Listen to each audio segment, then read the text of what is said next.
I am Mike, and I spent 7 years married to a woman I believed was my partner. The shock came when my wife, Emily, decided to toss our marriage aside because she said she regretted not listening to her divorced friends. I did not see that wake-up call coming. It started 3 months ago. Emily reconnected with her old college roommate, Jessica. Jessica had just finished a messy divorce, rolled back into town, and seemed desperate for someone to nod along and make her feel right about the choices she had made. Around that time, Emily changed. She used to come home bright-eyed and eager to tell me about her day. Now she walked through the door with a different energy, like she had a new audience somewhere else. One Thursday night, she looked at her phone instead of me and announced, "The girls think I settled too young." She kept tapping into a group chat that suddenly mattered more to her than the meal in front of us. I watched her across the table and asked, calm as I could, "The girls? Which girls are we talking about?" "You know," she said, still typing, "my college friends. They are all meeting up all the time now. They say I missed out on so much by getting married at 25. Here is the thing about Emily. She used to make her own calls. She was steady, confident, and did not chase anyone else's approval. Overnight, every sentence began with "the girls say," or "according to the group." That group was 3 women. There was Jessica, the old roommate who divorced her husband after he caught her cheating. There was Brittany, 34, single, who spent weekends bouncing from bar to bar and complaining that all the good men were already taken. And there was Amanda, who had been married twice, divorced twice, and was now living with her parents after divorce number 2. These were the people Emily suddenly treated like experts in life and love. "What exactly do you think you missed out on?" I asked her. I kept my tone even. "We traveled together. We built a home. We launched our careers. Which part of that felt like settling to you?" She rolled her eyes at me in a way I had never seen from her before. "You do not get it," she said. "They are saying I was too young to know what I really wanted. That I should have experienced more before I committed to one person forever." The irony hit me right between the eyes.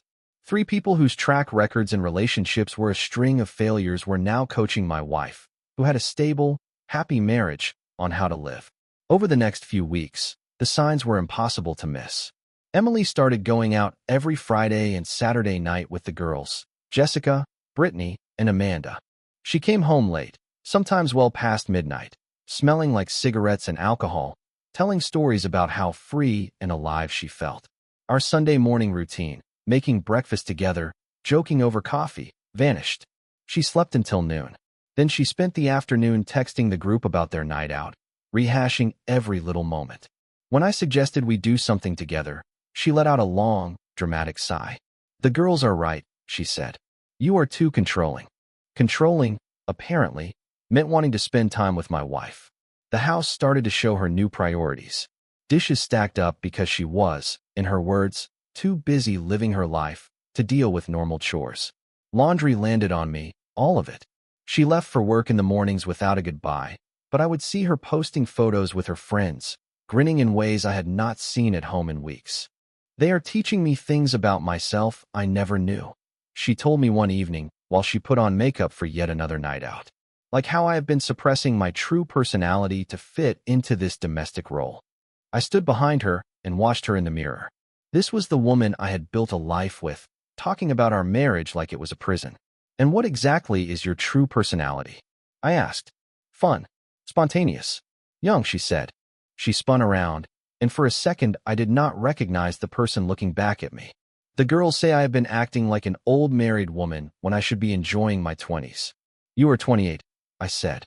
"Exactly," she replied. "Still young enough to start over if I want to." That line landed hard. Start over. Not, "Let us make our marriage better." Not, "I will work on myself while we stay a team." Start over, like everything we had built together was just a rough draft she could crumple and toss. It got worse.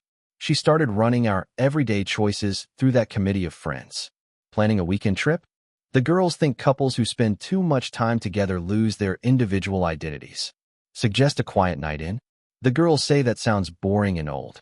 Living with Emily felt like living with someone who had been programmed by a panel of bitter voices that could not stand to watch another person succeed at something they had failed to keep. What cut me the most was how she turned me into the problem. She painted me as a controlling husband who held her back, when all I had ever done was push her forward. I had supported her career changes. I had cheered for her wins.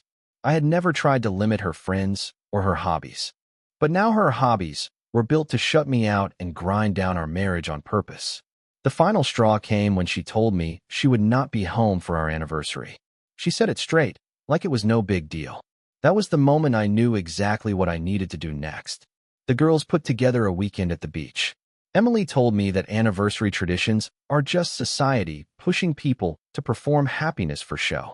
I looked at her, really looked, and it hit me that I was not married to the woman I fell in love with anymore. I was married to someone who handed her choices to 3 people who had not managed their own lives or relationships well. That was the moment I knew what had to happen next. The anniversary mess was only the first warning sign. What followed proved how deep the rot had gone. She came back from that beach trip with a new haircut, new outfits, and something she called clarity about our marriage. From what she said, the 3 of them spent the whole weekend picking apart Emily's life like it was a project in a classroom. "We need to talk," she said as soon as she walked in the door.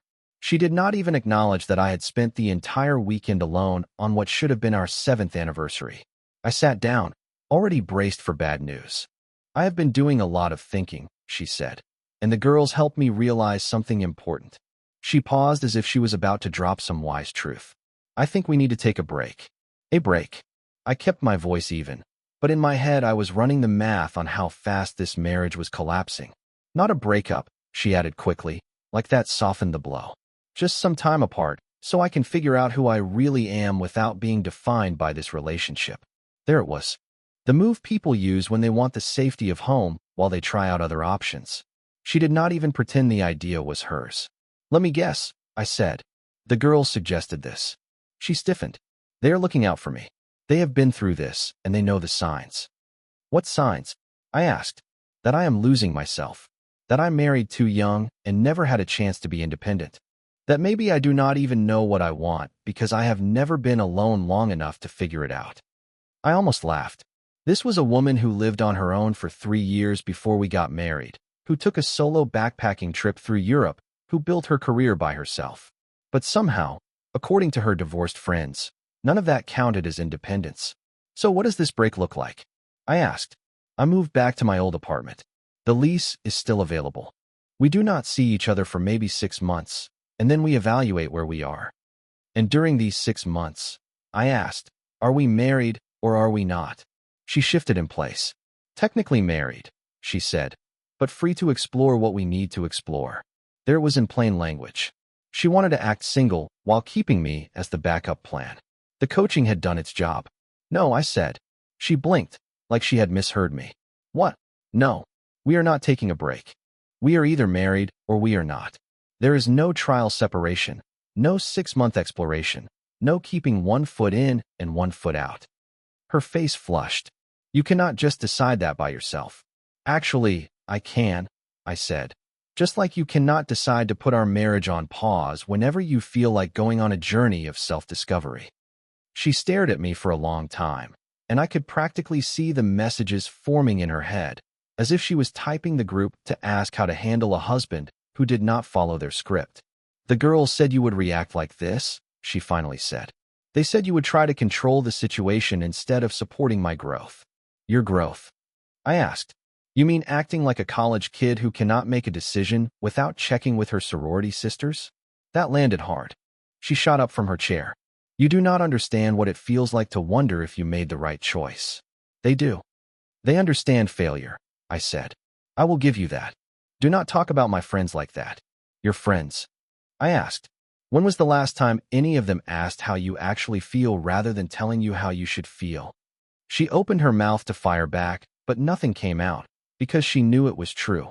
Every conversation with that group was them projecting their regrets onto her life. Over the next few weeks, she leaned even harder into their playbook. She stayed out later and later, sometimes not coming home until the next morning. When I asked where she had been, she snapped off lines that sounded rehearsed. "I am exploring my independence. I am learning who I am outside of this relationship. The girls think I have been codependent for too long." She stopped doing anything that looked like partnership. No more cooking together. No more movies on the couch. No more talks about our future. She treated our house like a hotel she visited between adventures with her advisors. The worst part was when she brought their talking points into every disagreement. The girls say you are gaslighting me when you point out how much I have changed. According to the group, you are showing classic controlling behavior. They think you are scared of my growth and trying to sabotage it. That was when I understood the truth. I was not arguing with my wife anymore. I was arguing with a committee. I was not arguing with my wife anymore. I was arguing with a committee, those same 3 friends, pushing their bitterness through her like she was a mouthpiece to prove that every marriage is doomed. Then came the final insult. Emily announced she was taking a girls' trip to Las Vegas for an entire week. "It is my birthday week," she said, like that settled it. "Your birthday is in 3 months," I said. "We are celebrating early." The girls planned it as a surprise. "And you did not think you should talk with your husband before leaving for a week?" I asked. She rolled her eyes. "See? This is exactly what they are talking about. You think you get to approve my decisions. I think married people discuss major plans with each other. That is called basic respect," I said. "Or control, depending on how you choose to see it." I looked at her, this stranger wearing my wife's face, and I knew she was too far gone. Those friends had convinced her that every normal expectation in a marriage was oppression, and every boundary I tried to set was proof that they were right. That night, while she went out to toast her freedom with the group, I made my own choice. If she wanted to act single so badly, I would make sure she experienced exactly what that meant. I slid my wedding ring off and placed it in the drawer. If she wanted to live like those friends, she could join their club for real. She returned from Las Vegas different again, but not in the way I expected. The triumphant attitude she wore when she left had faded. In its place was something that looked a lot like doubt. She walked in the door 3 days later than her original return date. I barely glanced up. I was on the couch reading, and my ring finger was bare. "Hey," she said softly, setting her bags by the door. "Hey yourself," I said. She hovered, waiting for me to ask how it went. When I did not bite, she sat on the end of the couch farthest from me. "Aren't you going to ask about the trip?" I turned a page without looking her way. "I figured if you wanted me to know, you would tell me." She went quiet for several minutes. Then, in a voice I had not heard from her in months, she said, "I think I made some mistakes." That made me set the book down. I studied her face. She looked smaller somehow, less sure than the woman who had spent months lecturing me about independence and growth. "What kind of mistakes?" I asked. She took a shaky breath. I should have listened to them from the start. They tried to warn me what marriage does to women, but I thought I knew better. A cold feeling settled in my gut. That was not the kind of regret I had hoped to hear. "Warn you about what exactly?" I asked. "About how we lose ourselves," she said. "How we turn into these domestic creatures who live for someone else's approval instead of chasing our own dreams." Her voice strengthened, like she was trying to convince herself while she spoke to me. They were right about everything. About how young I was when I got married. About how I never really explored who I am. I waited for the part where she realized how upside down that thinking was. It did not come. "So you regret not listening to them sooner?" I asked. "Yes." She looked at me with something that might have been pity. "They know things, you know. They have lived through divorces. They have been single. They understand what real freedom feels like. And I have been pushing back because I was scared to admit they were right." "Right about what?" I asked. "That I wasted my 20s playing house instead of living. That I chose safety over passion. That I talked myself into believing this is what I wanted because it was easy and expected." Each sentence was a fresh cut. Not because her opinion hurt my pride, but because it showed me just how completely those friends had gotten inside her head. "Tell me about Las Vegas," I said. Her eyes lit up for the first time in a long while. "It was incredible. We stayed out until sunrise. We met all kinds of interesting people. We danced until our feet hurt. I felt alive in a way I have not felt in years." "And what did the girls say about all that?" I asked. "They said it was proof. Proof that I am meant for more than this suburban married life. They said seeing me come alive like that confirmed everything they have been telling me." I nodded slowly. "What else did they say?" "They said I was brave for finally admitting the truth about what I need. They said most women stay quiet in marriages that do not fulfill them, but I am strong enough to recognize it and do something about it." "Do something about it? How?" I asked. She looked down at her hands. "They think I should file for divorce. Not because they want me miserable like them, but because they want me happy like they are now." "Happy?" I repeated, picturing three people who spent every weekend trying to grab hold of something they had lost, who complained about being alone, who needed one another's approval for every move they made. That was happiness now. And what do you think? I asked. I think they are right, she said, meeting my eyes with a flicker of defiance. I think I have been lying to myself about being satisfied with this life. I think I married you because it was expected, not because it was what I truly wanted, Emily said. Something shifted in me, but it was not sadness or rage. It was clarity. So, you regret marrying me? I asked.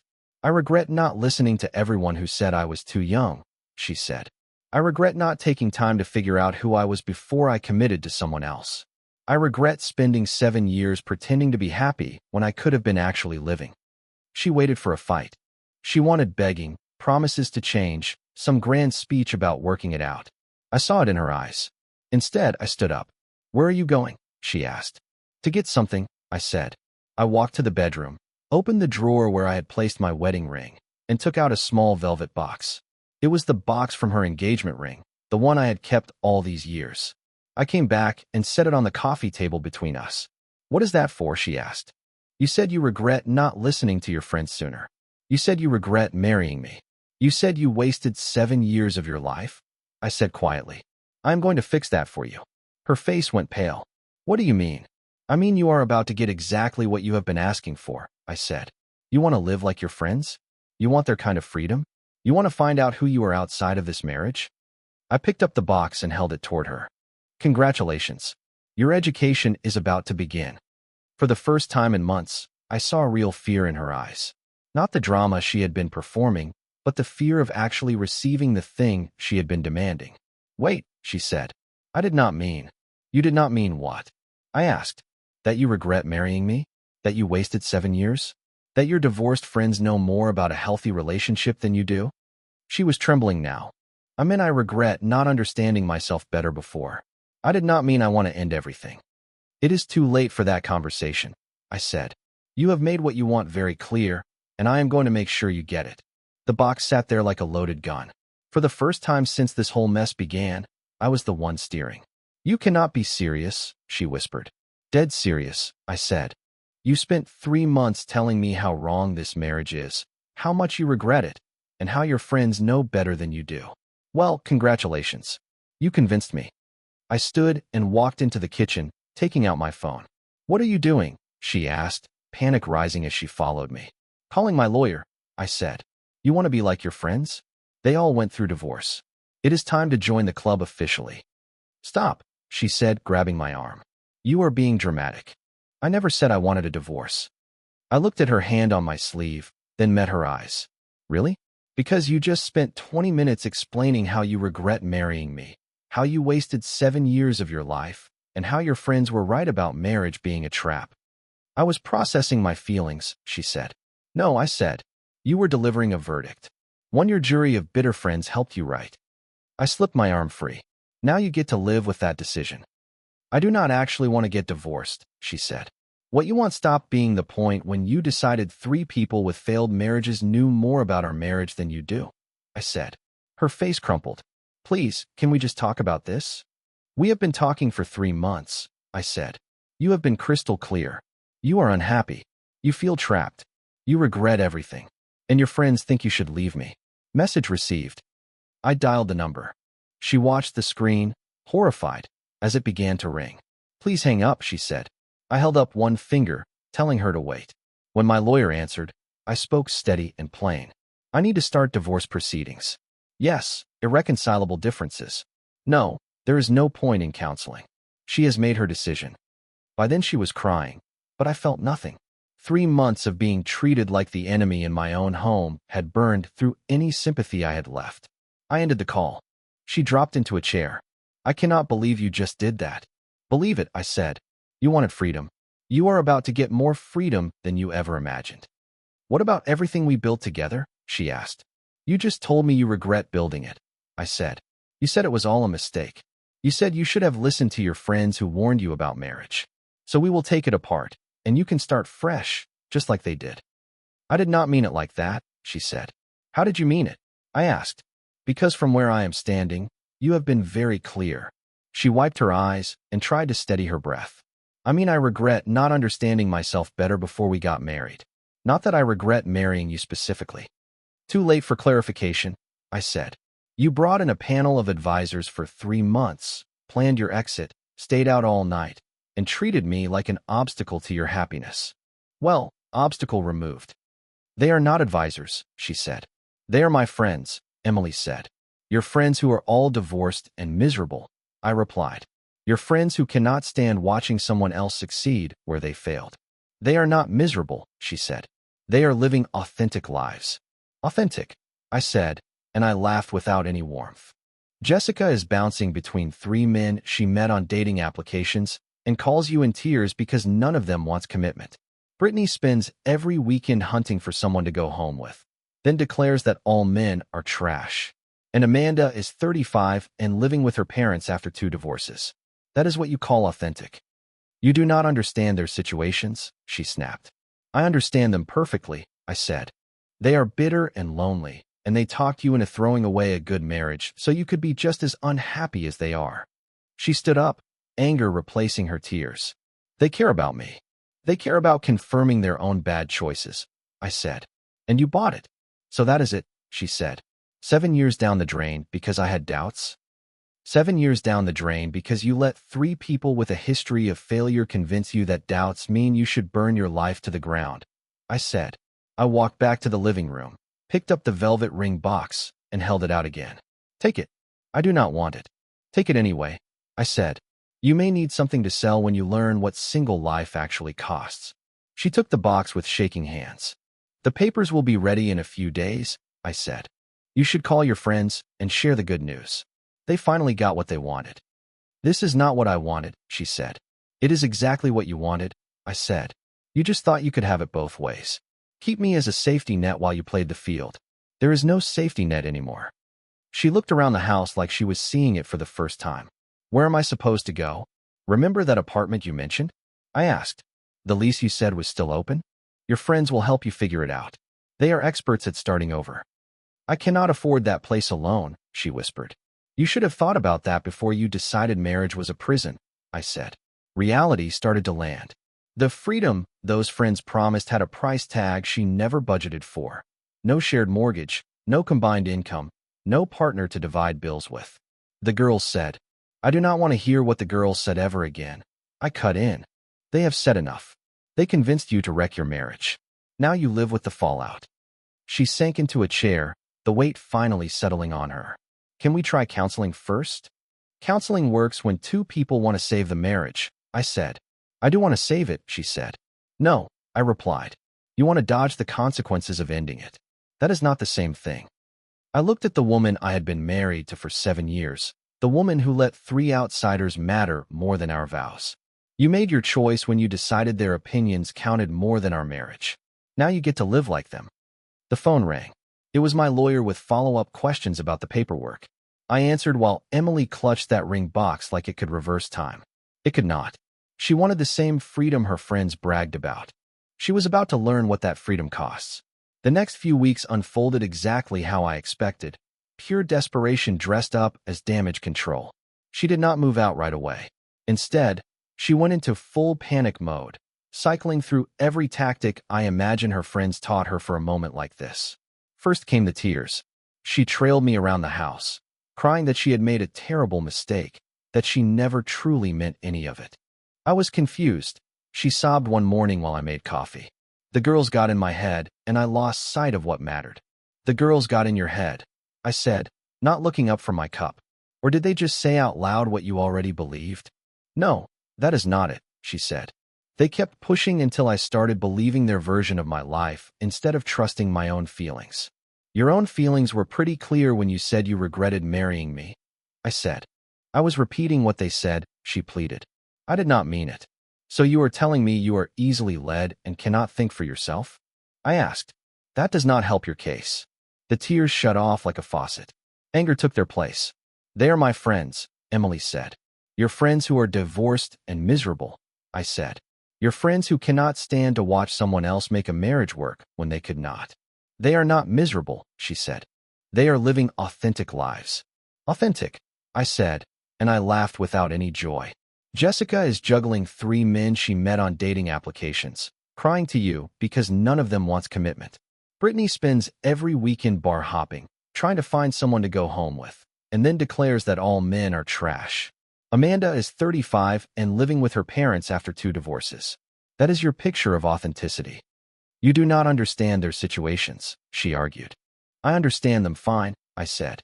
They are bitter and lonely, and they convinced you to throw away a good marriage so you could be just as unhappy. She stood. The tears dried up. Anger took over. They care about me. They care about confirming their own decisions, I said. And you fell for it. So that is it, she said. 7 years gone because I had doubts? 7 years gone because you let 3 people with broken track records tell you that doubt means you should blow up your life. I walked back to the living room and picked up the velvet box. I held it out. Take it. I do not want it. Take it anyway, I said. You may need something to sell when you learn what single life really costs. She took the box with shaking hands. The papers will be ready in a few days, I said. Call your friends. Tell them the good news. They finally got what they wanted. This is not what I wanted, she said. It is exactly what you wanted, I said. You thought you could keep me as a backup while you explored your options. There is no backup plan anymore. She looked around our house like she had never seen it before. Where am I supposed to go? Remember that apartment you mentioned? The lease that was still open? I asked. Your friends will help you figure it out. They are experts at starting over. I cannot afford that place by myself, she whispered. You should have thought about that before you decided marriage was a prison, I said. The truth began to land. Freedom came with a bill she had not considered. No shared mortgage. No combined income. No partner to split the utilities with. The girls said. I do not want to hear what the girls said. I cut in. They have said plenty. They convinced you to wreck your marriage. Now you live with what follows. She sat down hard, the weight finally settling on her shoulders. Can we try counseling first? Counseling requires 2 people who want to save it, I said. I do want to save it, she said. No, I said. You want to avoid the fallout. That is different. I looked at the woman I had been married to for 7 years, the woman who decided 3 outsiders mattered more than our vows. You made your choice when their opinions outweighed our marriage. Now you get to live the way they do. My phone rang. It was my lawyer with preliminary questions. I answered while Emily clutched the ring box like it could turn back time. It could not. She wanted the freedom her friends preached about. She was about to learn what that freedom costs. The next few weeks went exactly as I expected. Desperation dressed up as damage control. She did not move out right away. Instead, she spun through every tactic her friends probably taught for when a husband finally calls the bluff. First came the tears. She followed me room to room, telling me she had made a terrible mistake, that she never truly meant any of it. I was confused. She sobbed one morning while I made coffee. The girls got in my head. I lost sight of what matters. The girls got in your head, I said, staring into my cup. Or did they just say out loud what you already believed? No, it was not like that, she said. They kept pushing until I started buying their version of my life instead of trusting my own feelings. Your feelings were clear when you told me you regretted marrying me, I said. I was repeating what they said, she pleaded. I did not mean it. So you are telling me you are easy to manipulate and cannot think for yourself?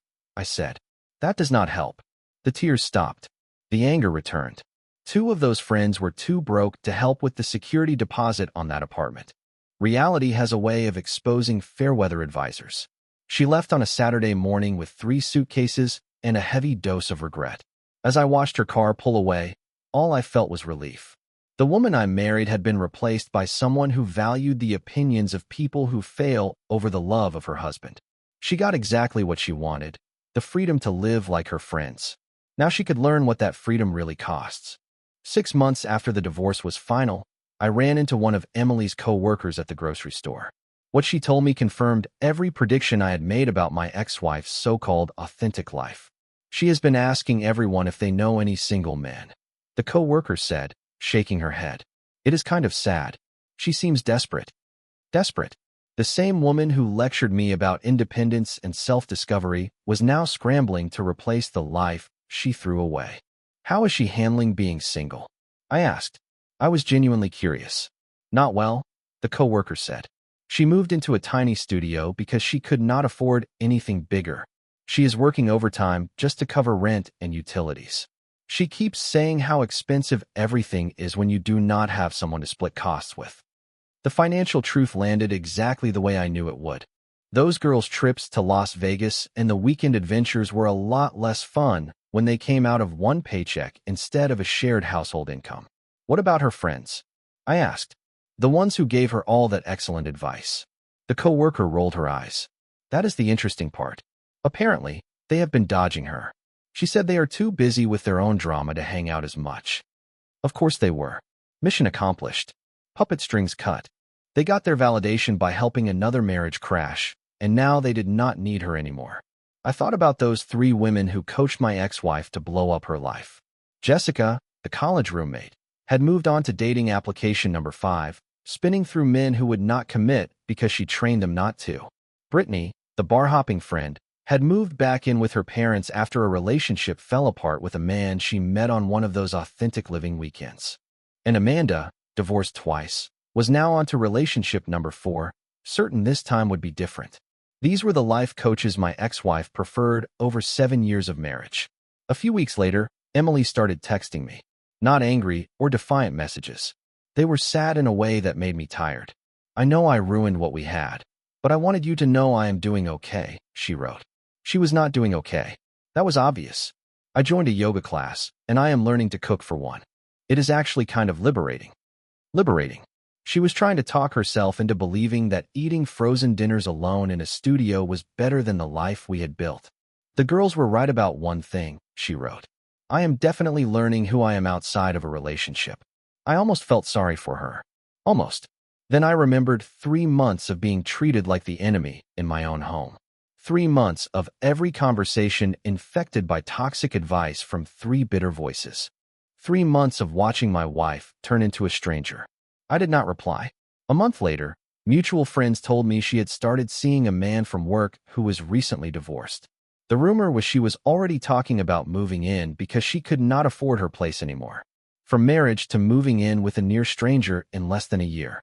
So much for self-discovery and independence. The irony did not miss me.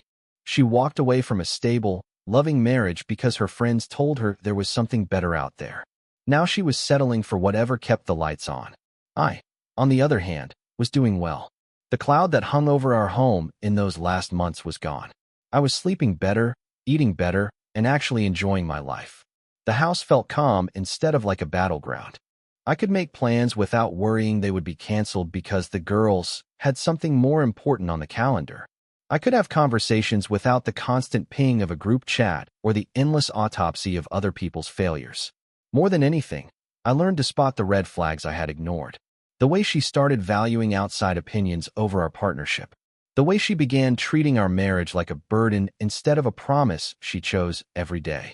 The way she let unhappy people pour poison into something good because misery looks for company. I started dating again after a year. Not because I was lonely. Not because I needed someone to fix me. I was ready to find a woman who understood that a relationship is 2 people building something solid together, not one person looking for excuses to tear it down. When friends asked if I regretted how it ended, I told them the truth. I regretted that it took me so long to see who she had become. Emily wanted to be like her friends so badly. She got her wish.